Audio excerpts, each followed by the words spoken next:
এইবার শোনেন মূল কাহিনী কি হয়েছে ঘটনা।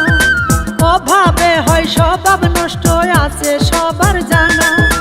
মেয়ের নামটি সোনিয়া, সে বড়ই সুন্দরী, যেন নীল আকাশ থেকে নেমেছে গোপরি।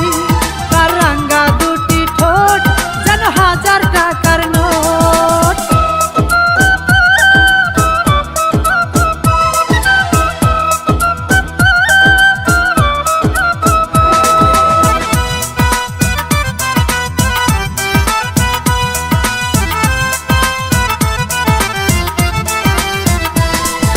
সোনিয়ার বাড়িতে আছে বৃদ্ধ মা বাবা, অচল হয়ে গেছে তারা, চলতে পারে না।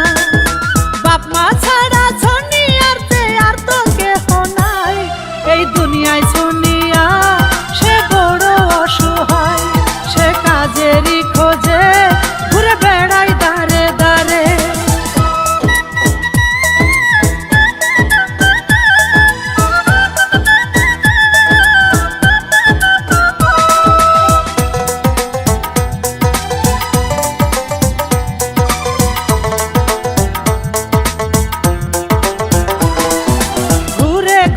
সোনিয়া এক বাড়িতে কাজ পায়, বাড়ির মালিক দেখা তারে পাগল হইয়া যায়।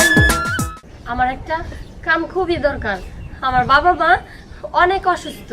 শোনো, তুমি আমার বাসায় কাজ করবা, আমার বাসার মধ্যে থাকবা। আমার বাল বাচ্চা বউফলাবান কেউ নাই, ঠিক আছে?